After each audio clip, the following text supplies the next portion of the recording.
Aman? Setiap tahun jutaan benih lobster diekspor dari Indonesia dengan harga tak lebih dari Rp10.000 per ekor. Tapi di luar negeri, benih itu dibesarkan dan dijual kembali sebagai lobster dewasa seharga ratusan ribu hingga jutaan rupiah. Kita bukan hanya kehilangan nilai ekonomi yang sangat besar, tapi juga kesempatan membangun industri budidaya, menciptakan lapangan kerja bagi masyarakat pesisir, dan menjaga keberlanjutan ekosistem laut kita. Terus mengekspor dalam bentuk mentah adalah bentuk kemiskinan kebijakan yang kita wariskan ke generasi berikutnya. Oleh karena itu kita dukung mosi hari ini. Beberapa mekanisme sebelum masuk ke argumen dari sisi kami. Apa yang kami batasi ekspornya? Ikan segar, udang segar, cumi, kerang, gurita, tanpa pengolahan. Kami juga akan batasi benih lobster, benih keraput, telur ikan, rumput laut kering, dan benih dan bibit lainnya yang sering menjadi komoditas ekspor. Bagaimana mekanisme pembatasan ekspor di sisi kami? Ada 5 langkah. 1. Akan ada kebijakan penetapan batas maksimum untuk jumlah ekspor tiap jenis komoditas mentah dan benih. Ini ditentukan berdasarkan supply domestik, target pengembangan industri lokal, dan daya dukung regenerasi dari komoditas ini. 2. Eksportir diwajibkan memiliki izin kuota. Kuota hanya diberikan kepada eksportir yang juga berinvestasi di hilirisasi dan pertumbuhan industri pengolahan dan budidaya. 3. Kami akan menetapkan harga potongan ekspor minimum agar harga jual komoditas laut ini tidak terlalu rendah dan tidak merugikan negara. 4. Kami akan berikan sanksi terhadap eksportir yang melebihi kuota berupa denda, penjemputan izin, dan sebagainya. 5. Jika oposisi mengatakan bahwa akan ada potensi peningkatan pasar gelap, kami punya 2 mitigasi. 1. Di status quo sudah ada sistem digital tracking untuk pelabuhan ekspor, dan kami akan perkuat kontrol dengan kolaborasi aparat dengan TNI AL, Bakamla, KKP untuk mengawasi potensi penyelundupan. Bagaimana mekanisme dukungan terhadap industri pengolahan di sisi kami? Ada 3 langkah. Pertama, ada banyak skema di sisi kami. Akan kita berikan insentif berupa pemotongan pajak untuk investasi pabrik pengolahan ikan, misalkan tuna kaleng, surimi, abon, frozen food. Akan kita bangun juga zona industri, khususnya zona industri kelautan di daerah pesisir seperti di Bitung, Ambon. Akan kita subsidi juga energi berupa grid listrik, solar panel, atau kita juga akan kasih kotak pendingin, cold storage di sentra nelayan. Kedua, kita akan gencarkan pembangunan hatchery dan teknologi pembesaran benih. Kita akan intensifikasi transfer teknologi dari universitas atau lembaga riset ke petani tambak. Ini sudah ada status quo, kita akan lebih kembangkan lagi. Ketiga, kita akan berikan juga skema kredit mikro dan asuransi, khususnya untuk usaha-usaha budidaya untuk masyarakat pesisir.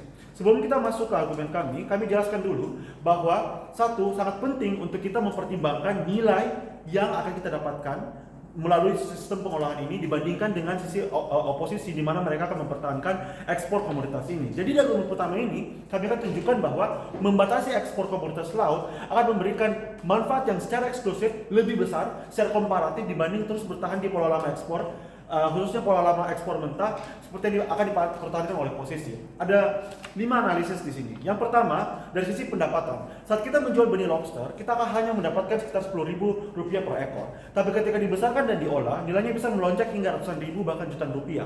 Hal serupa juga terjadi untuk rumput laut merah yang hanya dihargai sekitar Rp5.000 per kilogram. Tapi bila diolah bisa menjadi kerajinan atau produk kosmetik yang nilainya bisa naik berkali-kali lipat. Sayangnya, margin keuntungan terbesar justru dinikmati oleh negara lain yang membeli bahan mentah dari kita dan mengolahnya di sana. Artinya, selama ini kita hanya mengekspor mentah, tapi kita secara sadar menyerahkan potensi pendapatan itu ke luar negeri. Jika kita bangun rantai pengolahan di dalam negeri, bukan hanya nelayan yang mendapatkan harga lebih baik, tapi juga negara memperoleh pendapatan pajak yang jauh lebih besar dari kegiatan industri ini. Dengan kemampuan fiskal yang lebih kuat dari negara ini, dari pendapatan pajak yang meningkat, negara bisa menginvestasikan kembali ke sektor perikanan untuk membangun pelabuhan, untuk membangun tambang modern, riset teknologi budidaya, hingga alat tangkap ramah lingkungan. Semua ini tidak mungkin tercapai jika kita terus menjual bahan mentah tanpa nilai tambah. Kedua, ini menciptakan lapangan kerja yang jauh lebih masif. Satu pabrik pengolahan ikan bisa menyerap ratusan orang dari tenaga teknis, pengemasan, distribusi, hingga logistik. Di sisi oposisi, ekspor mentah hanya melibatkan segelintir eksportir dan tengkulak. Tapi di sisi kami akan ada ekosistem industri yang menghidupi jauh lebih banyak orang. Ketiga, kami mendorong lebih banyak riset dan inovasi. Ketika bahan mentah tetap berada dalam negeri, universitas dan pelaku industri punya akses langsung untuk melakukan pengembangan, mulai dari teknologi pengolahan, riset pakan alternatif, sistem pembesaran di hatchery, hingga produk turunan seperti kolagen laut untuk kosmetik dan pangan fungsional. Namun saat ini, progres riset kelautan kita masih tertahan karena hilirisasi di sektor ini mandek. Banyak hasil riset dari kampus yang tidak pernah sampai ke tahap industri. Bukan karena kualitasnya buruk, tapi karena minimnya insentif finansial global dan lemahnya konektivitas antara riset akademik dan kebutuhan industri, banyak hasil riset kampus tidak bisa terinternalisasi karena industri dalam negeri belum cukup untuk berkembang untuk menyerapnya. Padahal dengan membatasi ekspor mentah dan membangun industri pengolahan dalam negeri, permintaan terhadap riset terapan untuk bisa fokus terhadap riset pengolahan ini akan tumbuh secara alami. Jadi negara akan punya justifikasi kuat untuk mengalokasikan lebih banyak dana riset di sektor tersebut. Negara seperti Jepang dan Korea Selatan berhasil membangun industri kelautannya karena rantai nilainya dibangun dalam negeri dan riset lokal mereka terkoneksi sangat kuat dengan proses produksi dan kebutuhan pasar. Keempat, kami menciptakan keunggulan kompetitif. Saat negara lain hanya punya teknologi, kita punya bahan mentah dan industrinya sekaligus. Ini yang membuat negara seperti Norwegia bisa menjadi pemimpin global di salmon karena mereka tidak sekedar ekspor ikan, tapi ekspor kualitas dan brand produk salmonnya mereka. Dan terakhir adalah posisi ini membuat nelayan lebih sejahtera karena produk mereka tidak lagi dijual mentah dengan harga ditekan pasar global, tapi bisa dijual ke pabrik lokal dengan harga yang lebih wajar dan lebih stabil. Kita bisa menghindari situasi di mana nelayan panen banyak tapi tetap miskin karena sistemnya memaksa mereka jual ke tengkulak yang terhubung dengan eksportir.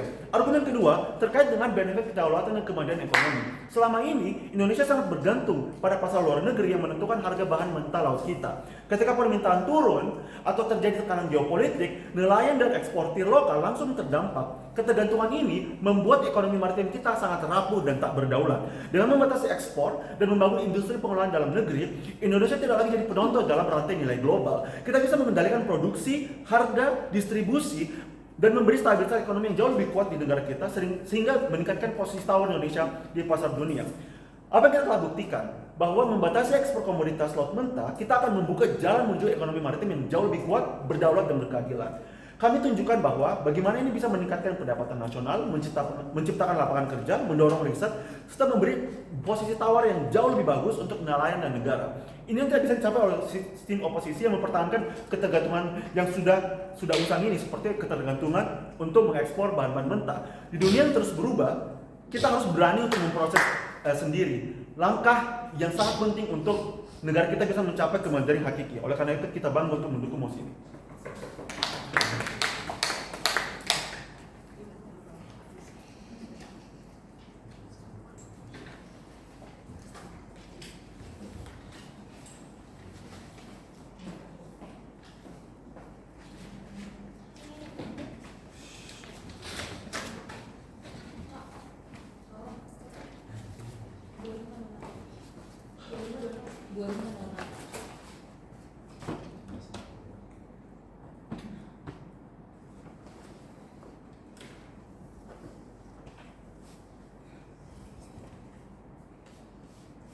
Satu, respon independen kepada government atau OG.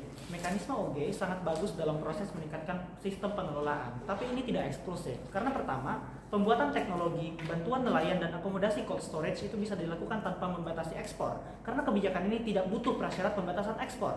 Kedua, justru kami balik, akomodasi ini hanya bisa terjadi kalau kita ekspor terlebih dahulu. Konteksnya adalah kita tidak punya anggaran yang sebanyak itu untuk mengakomodasi kebijakan egois government. Karena pertama, pengelolaan investasi dibagi kepada beberapa pos, ada ke pertanian, ada ke lautan, ada ke ekstraksi, dan lain-lain. Sehingga masing-masing pos kementerian itu hanya mendapatkan alokasi anggaran yang terbatas. Kedua, ada juga proyek-proyek strategis nasional yang harus diprioritaskan oleh pemerintah seperti MBG yang mengambil anggaran yang sangat besar dan jangka panjang, sehingga sangat banyak yang harus diakomodasi dan anggaran kita semakin terbatas lagi. Dan sampai ada efisiensi di beberapa pos-pos pelayanan tersebut. Maka dari itu kesimpulannya adalah Kementerian Kelautan dan dinas terkait hanya bisa punya anggaran kalau ada pendapatan dulu. Mekanisme OG bagus tapi tidak realistis karena membuat sumber pendapatan kita tertutup, yang artinya perkembangan juga akan mandek. Di oposisi, peningkatan ekonomi dari ekspor akan tetap terjadi, tapi di saat yang bersamaan kita bisa untuk melakukan semua mekanisme yang ditawarkan oleh government, dan ini lebih baik karena kita bisa mendapatkan pos perikanan atau ekonomi biru akan tetap mendapatkan pendapatan yang lebih banyak sehingga bisa diakomodasi ke apa yang diinginkan oleh OG. Pembatasan jumlah ekspor adalah cara yang paling buruk untuk menutup kompetisi pasar yang membuat nelayan harus menjual hasil tangkapan mereka dengan harga yang sangat murah. Cara ini adalah bentuk insekuritas dari negara sekaligus juga pemindahan tanggung jawab. Karena seharusnya negara yang bertanggung jawab atas hilirisasi, sediakan cold storage, pelabuhan, dan jalur distribusi, tapi malah nelayan yang disalahkan atas aktivitas ekspornya. 3 level analisis. Level pertama adalah kontekstualisasi. Konteks pertama, mengapa ekspor terjadi? Ekspor terjadi bukan karena nelayan tidak peduli dengan kebutuhan dalam negeri, tapi karena pasar dalam negeri tidak menguntungkan. Pertama, daya konsumsi hasil laut yang tidak signifikan, apalagi dalam produk yang seringkali diekspor seperti tuna, lobster, udang, telur ikan terbang, dan lain-lain yang harganya sangat mahal. Dua, secara mikro, hal ini terjadi karena daya beli masyarakat rendah akibat keterbatasan ekonomi, sehingga kalau mau ekspor atau tidak ekspor, lobster yang ada tersebut tetap susah dijual dalam negeri. Telur ikan terbang apalagi. Dan kalaupun hasil ekspor yang kita bahas adalah ekspor komoditas laut yang lebih murah, biasanya ini juga bersaing dengan produk lain seperti ayam, bebek, lele, karena menganggap bahwa ikan laut sepertinya amis misalnya. Ketiga, secara makro, ada keterbatasan fasilitas untuk mengelola seperti cold storage, atau ada masalah lain seperti jalur distribusi yang buruk, jumlah pelabuhan yang minim, dan biaya energi yang mahal seperti solar, sehingga nelayan terpaksa untuk menjual keluar secara instan dengan keuntungan yang tetap lebih banyak atau at least lebih stabil. Keempat, kalaupun mau dijual ke pembudidaya lokal, jumlah pembudidaya lokal itu sedikit karena teknologi pembibitan yang mahal, apalagi dalam konteks bahwa ada risiko besar gagal panen, sehingga pembudidaya lokal pun cuma mau membeli bibit dengan harga yang lebih murah. Apalagi kalau ada pembatasan ekspor yang membuat stok menjadi surplus di dalam negeri atau secara secara lokal, sehingga makin rendah bargaining power dari nelayan untuk menjual produknya dengan harga yang layak. Kesimpulannya adalah kita punya produksi yang banyak karena kita adalah negara yang agraris, mayoritasnya berprofesi sebagai nelayan, dan bibir pantai kita pun sangat panjang. Tapi pengelolaan hilir tidak mumpuni dan konsumsi domestik kita rendah atas produk-produk yang mau diekspor. Sehingga kalau dipaksakan untuk tetap tidak menjual keluar, maka ikan-ikan akan busuk, lobster-lobster akan busuk, atau hanya akan dibeli murah oleh pembudidaya lokal. Silakan. Komparasi OG dan O bukan kita jual di luar negeri atau jual di dalam negeri, tapi yang dijual di luar negeri itu benih atau lobster olahan. Oke, saya paham. Tapi di dalam mekanismenya, di dalam kontekstualisasi mosi ini pun Kak Akbar menjelaskan bahwa yang kita batasi bukan cuma bibit, tapi juga komoditas laut mentah. Komoditas laut mentah juga masuk oktopus, masuk cumi-cumi, masuk lobster yang sudah ada, dan lain-lain. Maka dari itu kami katakan bahwa ya sudah, berarti kita tetap mau untuk tidak membatasi ini, tapi kita juga bisa membangun industri dalam negerinya. Konteks kedua dalam model, apa yang akan dilakukan di sisi kami? Sederhana, kami akan lebih fokus untuk membangun infrastruktur pendukung tanpa intervensi ekspor. Pertama, kita akan gunakan pelabuhan. Kedua, memberikan bantuan fasilitas pada nelayan seperti hal yang sudah dijelaskan oleh Kak Akbar. Tiga, atau bahkan kita akan bantu nelayan untuk belajar membudidaya. Keempat, kita akan bagi pembudidaya yang sudah eksis, kita akan bantu untuk tingkatkan kapasitas budidaya dengan memberikan insentif teknologi pembibitan yang lebih modern dan lain-lain. Level kedua, proses manifestasi. Mengapa cara kita akan bisa terjadi dan lebih baik? Pertama, secara prinsip lebih adil karena kita memberikan dorongan pada pasar domestik, meningkatkan kapasitas budidaya mereka secara progresif tanpa membatasi keuntungan dari penjualan dari ekspor yang sudah eksis. Kedua, kita akan mempermudah jalur distribusi sehingga nelayan bisa mendapatkan pelabuhan terdekat dari titik poin penangkapan ikannya. Atau ada teknologi pendingin yang lebih baik sehingga mereka tidak harus buru-buru langsung menjualnya kepada pembeli di luar sebelum busuk, tapi mereka bisa keep untuk dapatkan tawaran dari lokal. Ketiga, kita memberikan insentif bagi pembudidaya sehingga ada kapasitas yang lebih besar untuk menampung hasil tangkapan nelayan, dan kapasitas budidaya yang besar ini secara agregat akan meningkatkan produksi dan pendapatan dari pembudidaya sehingga mereka juga akan bersaing harganya dengan harga market global untuk membeli tangkapan nelayan juga. Maka dari itu, level ketiga, mengapa dampak kami menjadi signifikan? Pada situasi pertama di mana kita masih ekspor kita lebih baik karena kita tidak membatasinya. Implikasinya adalah ini tidak membuang-buang opportunity cost yang sebenarnya bisa kita dapatkan dan bisa menambah anggaran kita agar bisa untuk mengimplementasikan industri dalam negeri. Kedua, industrialisasi kita walaupun mungkin akan terlihat lambat tapi lebih realistis karena pada akhirnya industri kita bisa tetap hidup dari pembangunan di hulu terlebih dahulu baru sampai ke hilir karena kita memberikan fasilitas dan juga aksesibilitas pada nelayan untuk membudidaya terlebih dahulu. Insentifnya nanti akan datang karena mereka mampu, bukan karena dipaksa atau diintervensi oleh pemerintah untuk dibatasi mengekspor. Ketiga, pasar internasional terbuka sehingga ada check and balance dari harga produk. Referensi harga beli internasional memberikan nelayan referensi untuk menjual produknya dengan harga yang lebih mahal sehingga tidak dibodoh-bodohi oleh pembudidaya lokal. Penimbangannya sederhana. Di kedua sisi, potensi peningkatan budidaya bisa terjadi. Bedanya di Gulf, pembatasan akan membuat produk surplus sehingga harga bisa ditekan lebih murah oleh para tengkulak dan pembudidaya yang membuat nelayan merugi. Dan di sisi kita, hal ini tidak terjadi sehingga nelayan bisa untuk menjual hasil tangkapan mereka dengan lebih mahal. Nelayan ini penting karena mereka lah aktor yang paling rentan yang harus melaut berminggu-minggu, mempertaruhkan nyawanya untuk menghidupi keluarga dan malah mau dibeli hasil tangkapannya dengan harga yang lebih murah. Di sisi kami setidaknya ada alternatif pasar, yakni pasar global yang membuat harga lebih transparan dan meningkatkan posisi tawar mereka pada industri ini. Untuk semua alasan tersebut, bangga di oposisi.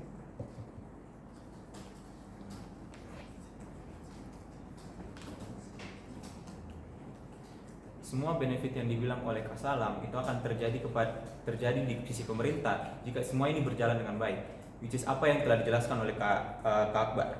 Semua benefit yang mereka bilang tentang ya untuk meningkatkan kapasitas, untuk meningkatkan pendapatan nelayan, untuk meningkatkan posisi tawar dunia akan termanifestasi lebih baik karena ada beberapa konteks yang nggak bisa di-cater oleh mekanisme yang dibawa oleh Kak Salam. Itu yang pertama, environmental damage yang telah ada di status quo, di mana ya produksi ikan yang ada di status quo itu nggak sebanyak itu, dan kualitas ikan juga kualitas bibit yang ada di Indonesia juga nggak sebagus itu.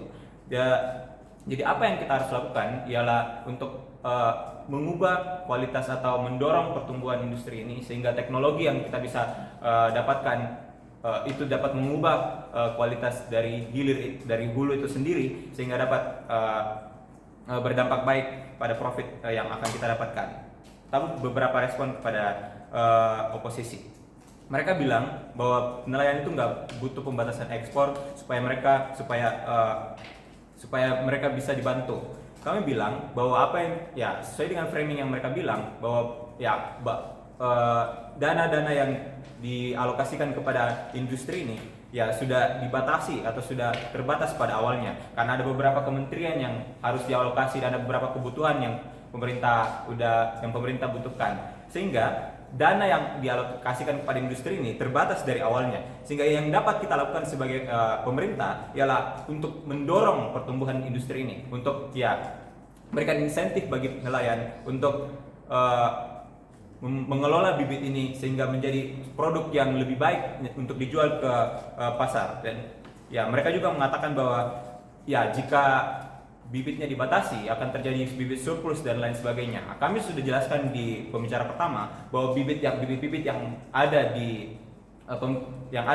sisi kami akan dikelola, akan diberikan insentif bagi nelayan atau industri untuk mengelola bibit-bibit tersebut sehingga bisa dijual kembali ke luar negeri. Saya nggak mengerti tentang argumen mereka tentang daya beli masyarakat, karena kita bicarain soal jumlah ekspor sesuai dengan POK Nile. Jadi apa yang kita akan dapatkan akan dijual ke luar negeri, dan insentif nelayan untuk memperbaiki ekonomi akan menjadi lebih baik. Apa ya?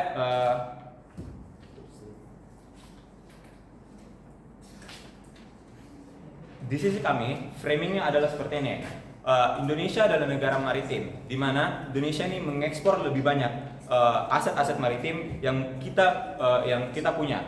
Diplomasi kita berresolve di antara aset maritim yang kita punya, sehingga aset maritim yang kita punya adalah aset yang sangat penting yang harus dikembangkan untuk mendapatkan posisi tawar dunia, karena posisi kita pada saat ini adalah supplier bahan mentah, sehingga apa yang negara-negara besar dapatkan adalah ya bahan mentah yang mereka bisa produksi kembali sehingga mendapatkan keuntungan yang lebih.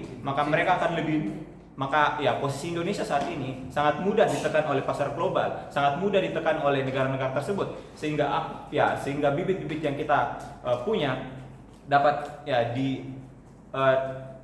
terus stagnan di harga tersebut dan tidak dapat bersaing di pasar global. Sehingga mekanisme kami adalah cara untuk mendapatkan daya tawar yang lebih pada pasar global, di mana insentif yang akan diberikan kepada industri ini akan menyebabkan teknologi kita jauh akan lebih canggih misalnya, sehingga kita bisa dapat bersaing dengan negara seperti Norwegia contohnya atau Kanada yang dapat memproduksi ikan lebih dan produksi ikan dengan kualitas yang baik daripada benihnya saja.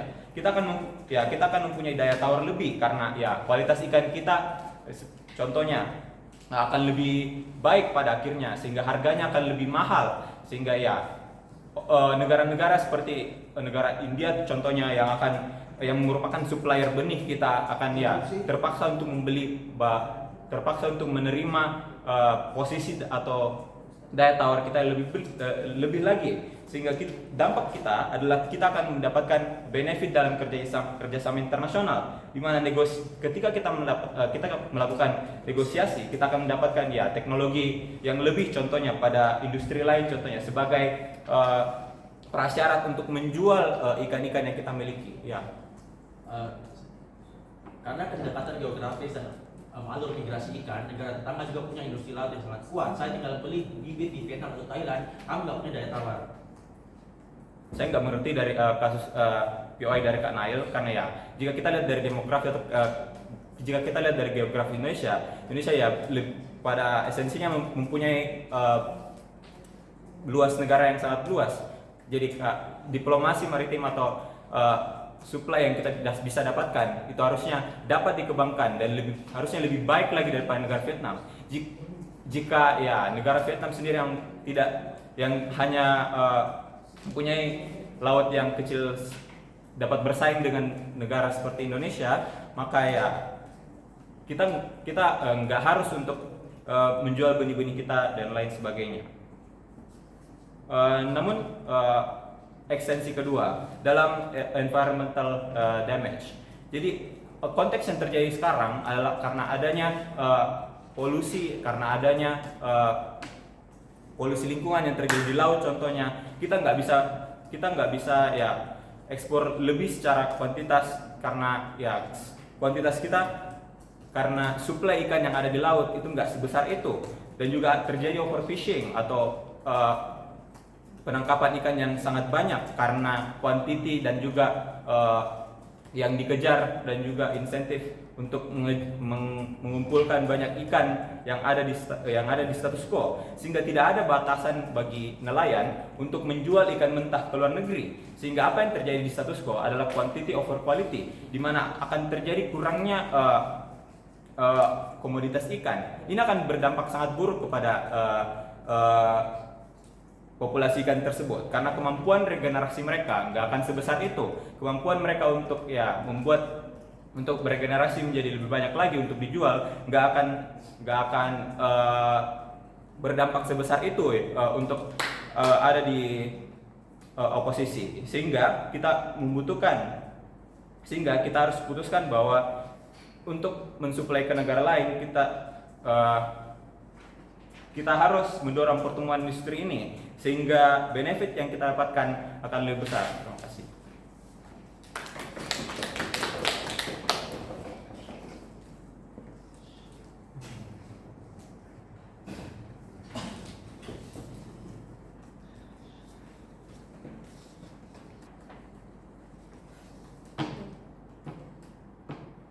Semua skenario dan benefit yang dijelaskan oleh tim government hanya akan terjadi apabila dunia kita sudah dapat memberikan best case scenario yang dapat memfasilitasi dan memenuhi semua kapasitas yang dibutuhkan untuk merealisasikan semua mekanisme dan semua hal-hal yang dijelaskan oleh tim government. Tapi pembicara pertama saya sudah menjelaskan mengapa ini tidak dapat terjadi. Beberapa respons. Pertama, mereka mengatakan mengenai ekspor produk olahan. Hal-hal ini hanya dapat terjadi jika kita asumsikan industri dalam Indonesia sudah ada dan sudah mapan untuk dapat dilakukan. Tapi seperti saya sudah bilang sebelumnya, pertama sudah menjelaskan mengapa ini sulit terjadi. Kapasitas Indonesia yang terbatas, fokus alokasi dana dan effort yang lebih penting yang lebih diprioritaskan dibandingkan pembudidayaan ini. Dan poin kedua, biarpun kita asumsikan semua hal ini sempurna, best case scenario, jika ini terjadi pada sisi mereka, hal ini juga simetris akan terjadi di sisi kita. Tapi dengan delta A, tanpa adanya batasan ekspor, maka batasan ekspor, maka kita akan mendapatkan persaingan harga global yang lebih stabil dibandingkan dengan sisi mereka, di mana nelayan akan terpaksa untuk menjual di pembudidaya lokal yang jumlahnya tidak banyak dan terbatas, yang akan berlanjut kepada daya tawar nelayan yang lebih sedikit, yang akan menurunkan harga harga penjualan yang akan didapatkan oleh para nelayan-nelayan ini. Respons kedua adalah mereka mengatakan bahwa mereka setuju bahwa surplus walaupun akan terjadi, di sisi mereka sudah ada mekanisasi, mengelola dan insentif untuk membudidaya, tapi kami bilang kalau ini tidak cukup. Kapasitas Indonesia untuk melakukan hal ini sangatlah terbatas dan jumlah nelayan yang ada, skala laut yang ada di Indonesia dan skala kekayaan laut Indonesia sangatlah banyak, sehingga kapasitas yang dibutuhkan untuk melakukan semua hal yang ingin mereka lakukan tidak sepadan dan tidak cukup. Mereka juga mengatakan bahwa mereka akan mendapatkan lebih untung jika bersaing olahan secara internasional. Tapi untuk itu saya ingin meresponsi bahwa walaupun ada walaupun mereka akan kesulitan di persaingan global di olahan, karena ada negara-negara yang sudah lebih awal melakukan industrinya dan mereka lebih mapan. Banyak negara-negara yang sudah memiliki head start yang lebih awal dibandingkan Indonesia, dan jika kita ingin memulainya sekarang, prosesnya akan membutuhkan waktu yang sangat lama, energi yang sangat banyak, fokus yang sangat banyak, kelola uang yang sangat banyak yang kita tidak miliki untuk menjamin efektivitas semua benefit yang mereka klaim akan didapatkan. Mereka juga hal ini menghasilkan persaingan yang lebih sulit dan keuntungan yang lebih menurun. Kesimpulannya, worst case yang akan terjadi di kita, di mana tidak ada peningkatan budidaya, akan tetap untung karena kita tidak akan memiliki persaingan yang ketat, kita tidak akan mengalami persaingan yang ketat dan mengalami long term kerugian yang akan didapatkan di opposition side. Sebelumnya, yes. Oke, persaingan usaha, kita sadar ini dunia kompetisi, jadi jika tidak agresif sekarang akan lebih tertunda juga. Tapi kalau ini dijustifikasi, maka negara bisa alihkan prioritasnya juga dan akan tersedia pun terbuka investasi pada akhirnya ada potensi. Tapi seperti yang saya sudah bilang sebelumnya, walaupun kita ingin menekannya sekarang, walaupun kita punya insentif untuk mendorong sekarang, kita tidak bisa bersaing dengan negara yang lebih maju, negara yang lebih memiliki kapasitas dan teknologi. Mereka yang sudah memiliki awal yang lebih awal. Walaupun mungkin government ingin mengatakan di best case scenario kita akan mendapatkannya di masa depan. Masa depan mana? Masa depan yang sangat jauh, di mana kita mengalami kerugian yang massal hanya untuk keuntungan yang sedikit di masa yang terlalu jauh, yang tidak mempan dengan harm yang sudah didapatkan pada masa sekarang. Tapi di Indonesia kita sudah mendapatkan banyak pembeli di status quo yang sudah menjamin penjualan mentah kita yang sudah terjamin dan lebih aman. Nah, untuk rebuttal terakhir saya, speaker pertama mereka mengatakan bahwa mereka punya mitigasi untuk pasar gelap. Tapi saya bilang walaupun dengan adanya mitigasi ini, pasar gelap akan tetap ada dan malah akan menjadi tambah parah. Secara historis, semakin masyarakat terkekang, maka semakin besar insentif untuk membangkang dan mencari cara yang lebih modern dan untuk menghindar dan melampaui mekanisasi yang pemerintah lakukan untuk mengontrol mereka. Itu membawa saya ke argumen dan ekstensi saya. Yang pertama, speaker pertama saya sudah menjelaskan tentang harm mikro dan makro dan kenapa pembatasan ini akan menaikkan surplus dan banyak akan mengalami rugi. Hal ini penting karena dengan membatasi ekonomi, proses adaptasi yang akan dilakukan yang dikatakan oleh government akan sulit dilakukan dan proses adaptasinya akan terjadi dengan sangat lama. Sementara pada sisi kita, prosesnya tetap akan ada, tapi kita tidak akan membatasi ekonomi dan menunggu waktu yang terlalu lama untuk mendapatkan keuntungan ini yang mereka klaim akan terjadi dengan semua usaha yang sudah dikorbankan, yang kita tidak bisa jangka akan sepadan karena adanya persaingan ini. Ekstensi kedua,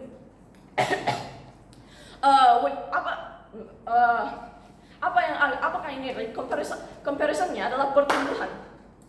Pertumbuhan ekonomi di sisi kita akan lebih terjamin. Kita dapat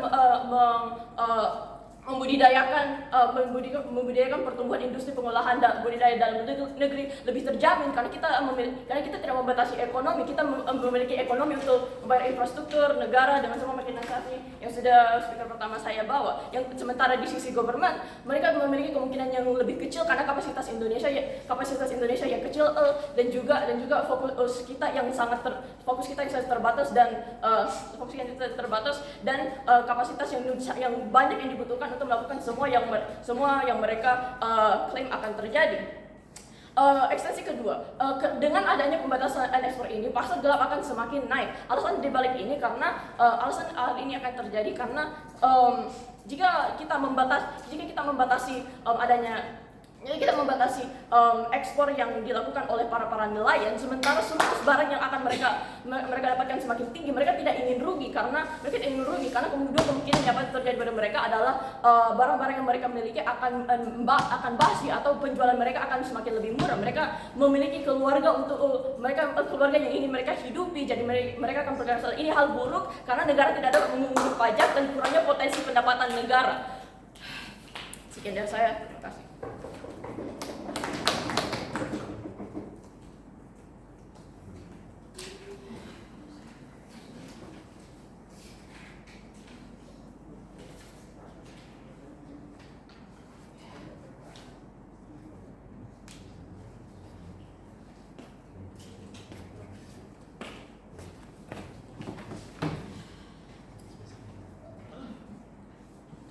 Baik, sebelum saya mulai, referensi POI silakan bersuara saja, tapi tolong jangan terlalu besar, dan ini hanya kebutuhan debat saya akan memulai debat saya dalam 3.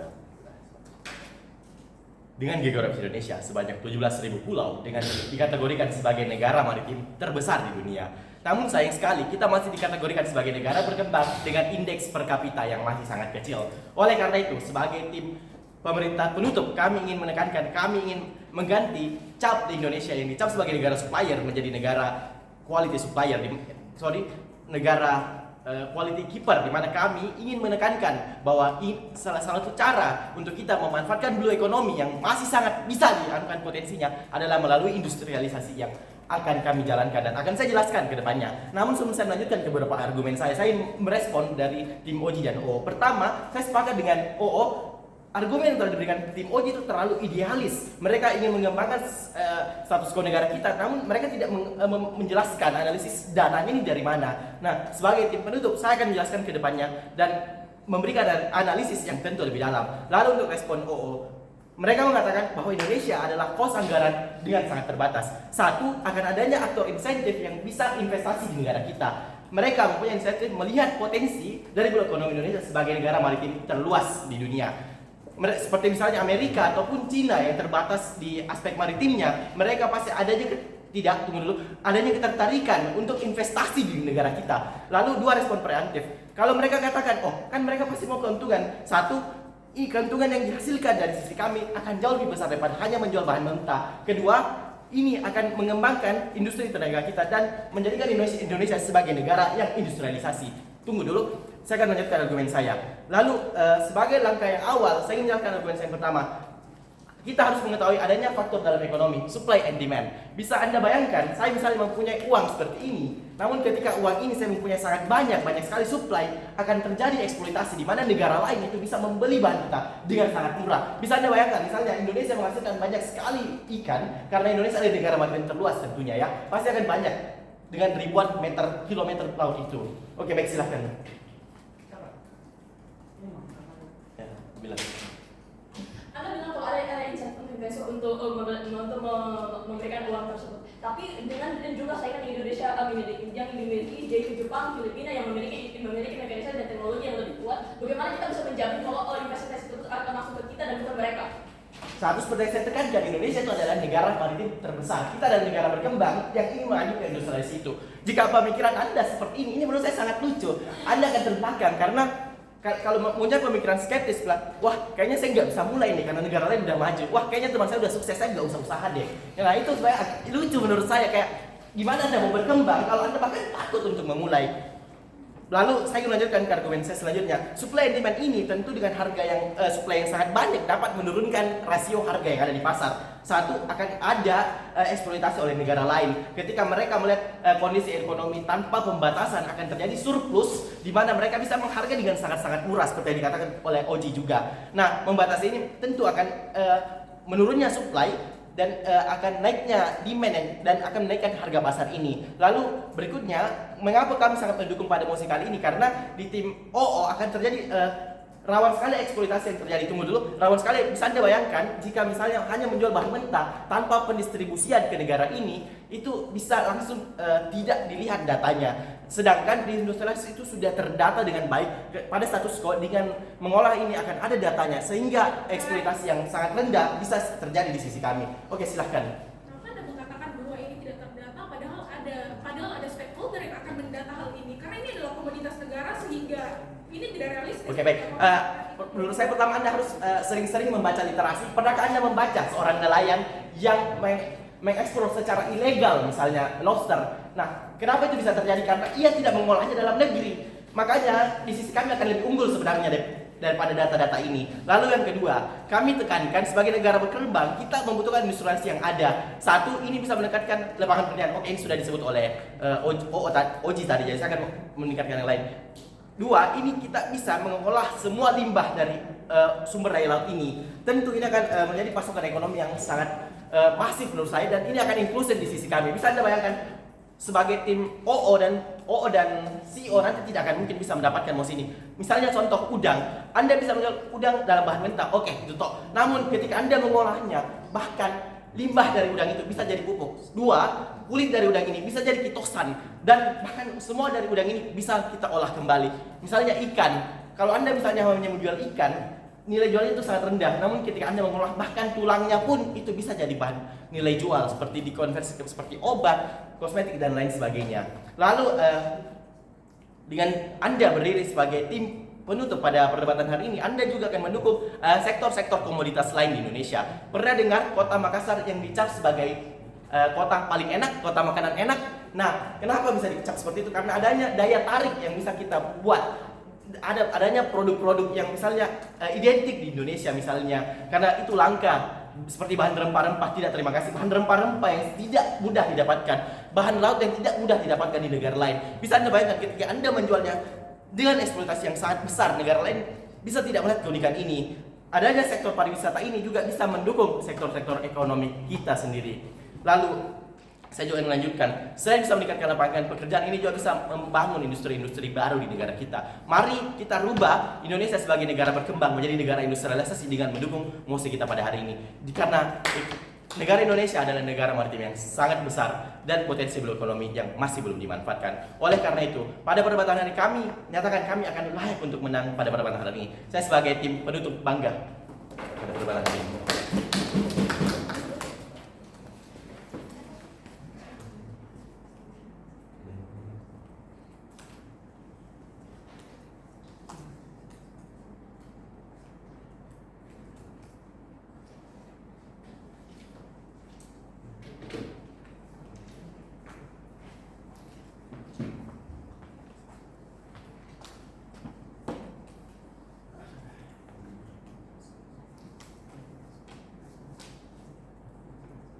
Sebentar, saya mengatur kertas terlebih dahulu.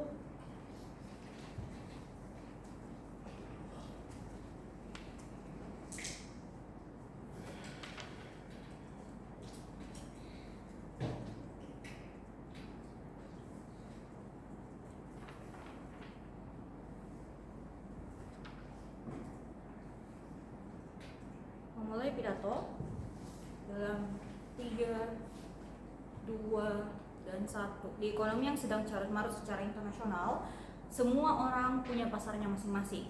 Kalau Indonesia dikenal sebagai pemasok bahan mentah, maka kita harus bertahan dulu di situ untuk sementara waktu sambil gunakan keuntungannya untuk kembangkan dan kelola budidaya dalam negeri. Karena kalau kita mau egois dengan bersaing langsung dengan Norwegia dan Kanada yang secara diplomasi, secara politik, bahkan secara bargaining power, punya power yang lebih untuk tetap mempertahankan pasarnya, akan sangat sulit.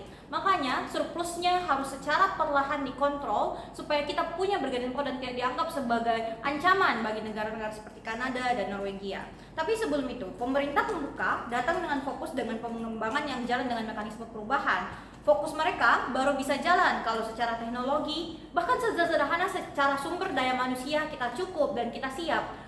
Fakta bahwasanya untuk white collar worker kita masih impor orang-orang dari Cina karena kita belum cukup secara sumber daya. Itu artinya kalau argumentasi mereka jalan, kita tetap harus juga tidak bisa berdikari sendiri. Tapi oposisi datang dengan bilang kalau surplus bakal bisa bantu pengembangan dengan cara cari keuntungan. Saya rasa oposisi pembuka bisa saja benar, tapi tidak ada penjelasan lebih lanjut. Kenapa? Bahkan ketika dengan keuntungan ini mereka bisa punya bargaining power nantinya. Ini akan saya jelaskan lebih lanjut dalam argumentasi saya. Tapi sebelum itu, beberapa rebuttal untuk closing government. Satu, ketika mereka bilang harga ekspor akan semakin eksploitatif karena kita punya surplus yang tinggi dan ya mau tidak mau kita akan jual murah. Saya rasa ekspor impor tidak semudah itu. Kita punya diplomasi karena kita adalah pasar yang kuat dengan bahan mentah. Itu artinya kita punya bargaining power untuk menolak pasar. Karena sederhana bahwasanya banyak orang yang butuh ikan segar, banyak orang yang suka seafood. Itu artinya ketika si negara A sangat eksploitatif kepada kita punya banyak negara lain yang mau tawarkan lebih mahal dari A karena mereka butuh seafood itu untuk konsumsi mereka. Jepang butuh seafood itu untuk konsumsi masyarakatnya. Negara-negara yang bukan negara kepulauan butuh eksploitatif itu. Tapi argumentasi mereka soal olahan tentang pengembangan, saya rasa ini baru bisa jalan. Argumentasinya sama sebenarnya dengan open government. Baru bisa jalan ketika kita sanggup untuk akomodasi itu, ketika kita sanggup untuk punya dana besar. Berarti di sisi mereka kalau mau punya dana besar, ya mau nggak mau harus utang lagi, harus cari investasi lagi di luar negeri. Yang artinya kita akan semakin tidak berdikari juga pada akhirnya. Maka dari itu masuk ke dalam argumentasi pertama saya. Kenapa? Dengan batasan justru akan menghalangi pertumbuhan. Sederhananya karena ekspor itu bisa terjadi karena kita punya oversupply yang mencukupi. Karena ya kita negara kepulauan, itu artinya secara holistik dan secara akomodasi kita punya banyak bahan mentah karena laut kita banyak. Justru kalau dibatasi bakal oversupply karena pada dasarnya kita nggak sebagus itu teknologinya. Itu artinya orang-orang yang mau pengembangan dan pengolahan budidaya nggak bakal sebesar itu untuk beli supply yang ada di Indonesia. Itu artinya bibit-bibit akan terlalu banyak sehingga sebagai negara bentuknya adalah negara, karena kita adalah negara kepulauan, bibit yang terlalu banyak, ikan yang banyak, tapi yang bisa kelola juga nggak sebesar itu. Itu artinya karena ada supply yang terlalu besar, harga di dalam negeri akan semakin hancur juga. Artinya nelayan-nelayan yang ingin kalian tolong juga tidak akan tertolong juga karena harga-harganya mau tidak mau mereka jual kepada sesama orang Indonesia karena mereka sama-sama masih mengembangkannya. Tapi dua, pengalihan batasan itu artinya kalian mau ada modal bahan untuk dikembangkan.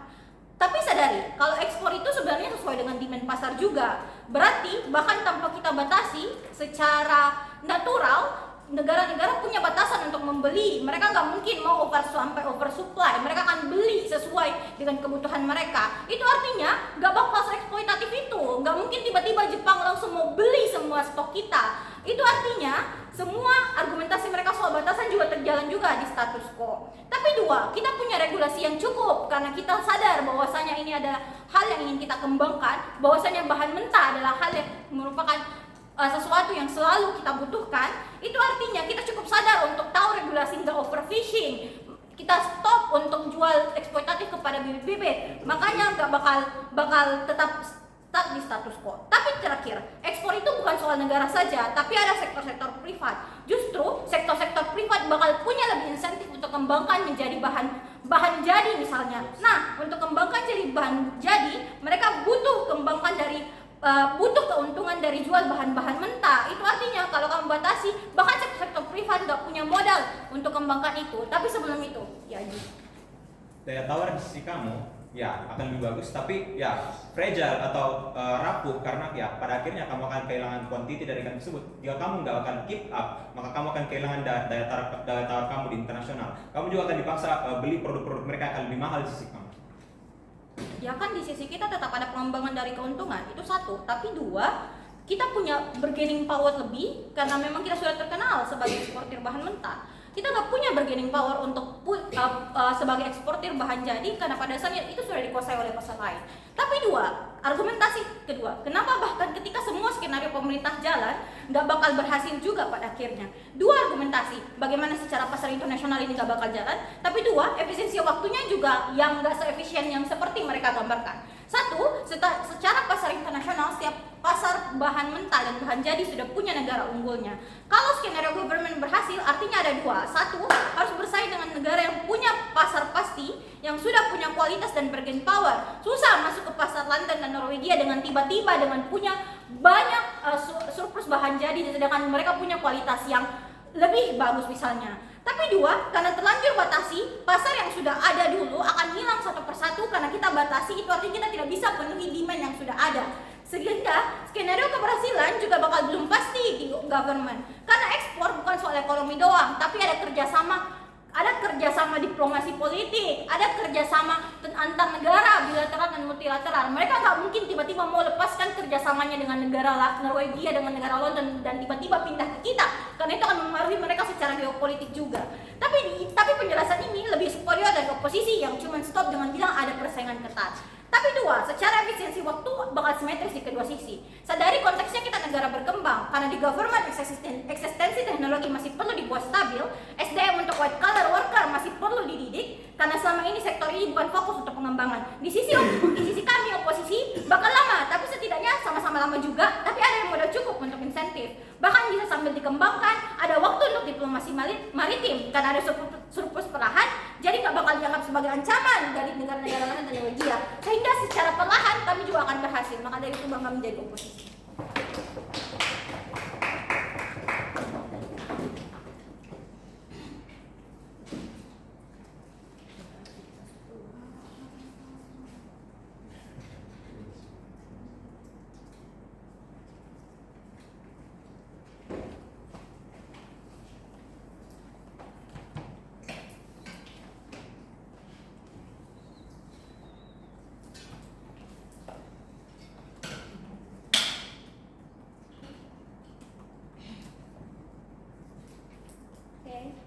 Pidato akan saya mulai dalam 3, 2, 1. Kita menjadi negara yang terus terbatas dalam mengelola banyak hal. CG hadir untuk sadarkan bagaimana potensi pengelolaan sudah urgent untuk dikelola, tapi mekanisme CG hadir mau dengan optimalisasi industri dalam negeri, pariwisata dengan menjadikan hasil olahan sebagai identitas. Bagaimana? Satu, kita akan jadikan negara pusat ikan segar seperti Jepang dengan susunya. Kita buat ikan bandeng jadi daya tarik. Tapi dua, pasar ini dorong orang-orang melihat identitas baru dalam pariwisata. Jadi pasar kita lebih mandiri karena tidak terbatas tarifnya.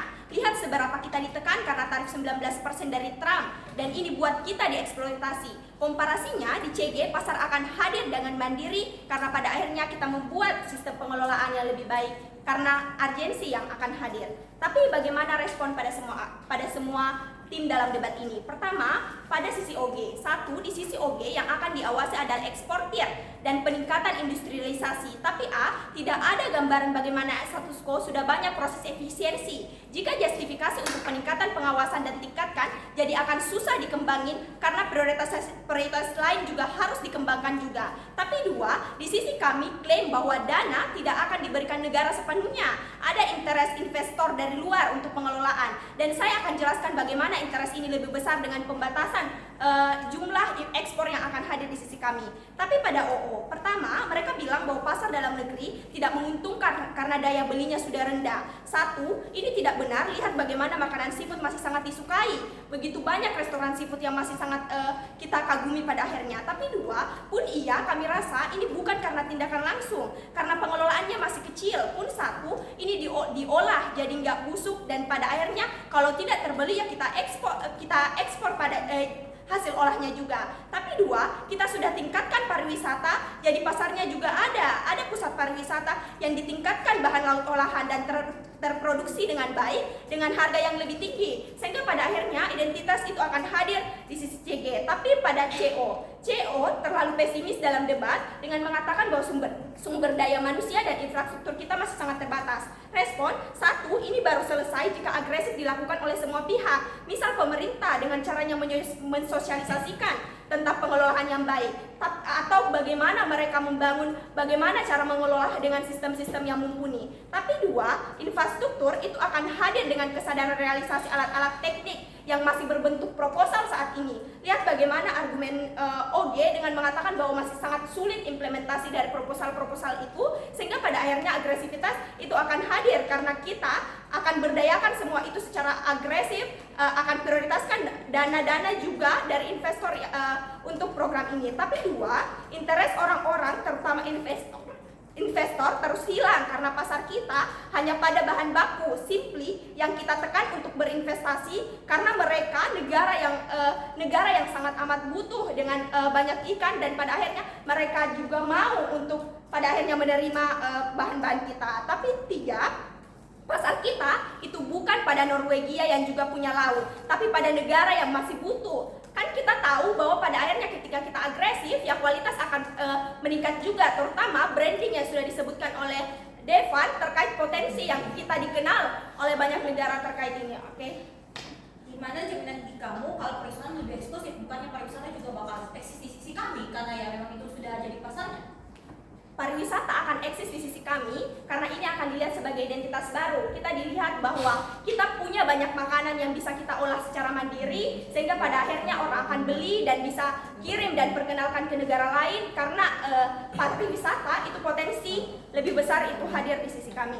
Tapi oke, argumen pertama, bagaimana batasan menjadi proses untuk mewajibkan pengelolaan dalam negeri? Satu, di status quo pemerintah maupun swasta terkesan terburu-buru ambil tindakan menjual dan mengekspor karena mereka ini memberi pendapatan tercepat. Lihat bagaimana kita sudah menjelaskan bagaimana pengelolaan itu masih sangat terbatas, bagaimana urgensi semua pihak untuk meyakinkan hal ini masih sangat kurang. Tapi dua, kondisi ini membuat tidak ada tekanan dalam mengelola sumber negeri. Hasilnya, satu, sumber daya dikeruk terus-menerus.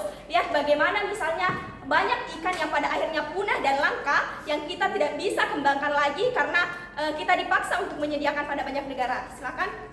Kalaupun benar ya ekspornya adalah produk olahan, proses hilirisasinya sempurna, berarti di sisi kita juga bisa langsung sempurna. Realtanya karena tidak ada ekspor, di sisi kita ada persaingan global yang membuat harga lebih stabil dibanding kalian. Mereka dipaksa untuk menjual ke nelayan atau budidaya lokal dengan harga yang lebih murah.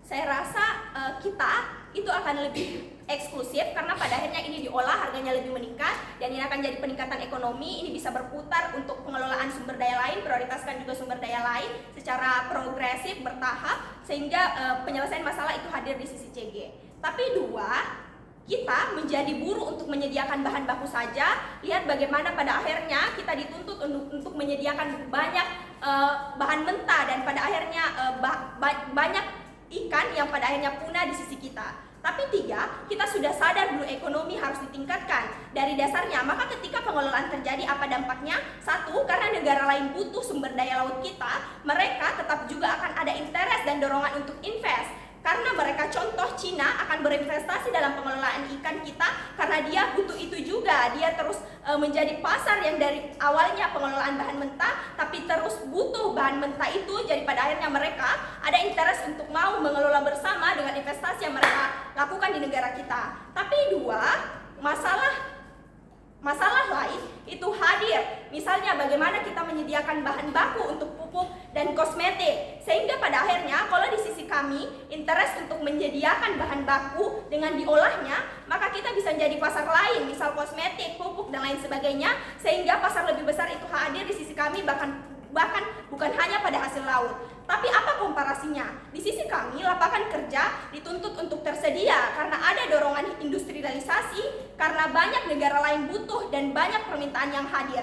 Maka ada juga budidaya. Penimbangannya, di sisi oposisi, target untuk dapat penghasilan hanya pada pengerukan terus-menerus, sehingga pada akhirnya tidak ada peningkatan yang signifikan. Tapi argumen kedua, bagaimana pengelolaan meningkatkan sektor lain? Satu, kita akan alihkan sumber daya untuk bahan baku MBG. Tidak seperti saat ini yang masih harus beberapa bahan yang harus diimpor. Tapi dua, peningkatan pasar akan hadir. Misal dalam pariwisata kita akan dipandang sebagai identitas negara juga. Tapi dua, culture masyarakat akan terbangun bahwa pengelolaan lebih menguntungkan dan mengurangi penjualan ilegal secara langsung, karena masyarakat sudah sadar bahwa pemerintah mereka sudah peduli pada pengelolaan ini juga. Tapi dua, dorongan akan seafood dan ikan jadi makanan harian. Misal di MBG itu mengharuskan ikan lebih banyak diolah. Komparasinya di sisi kami semua akan diprioritaskan pada akhirnya. Untuk itu bangga.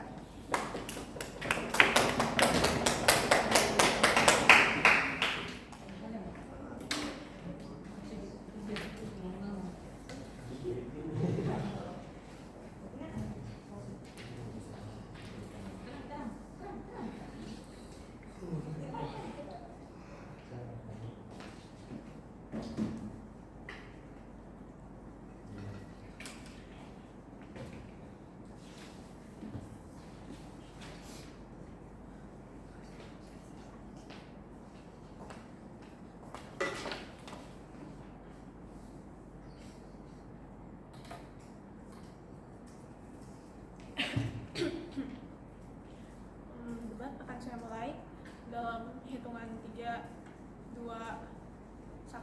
Saya rasa CG hadir dalam debat ini itu tidak jauh beda dengan Oji sebenarnya.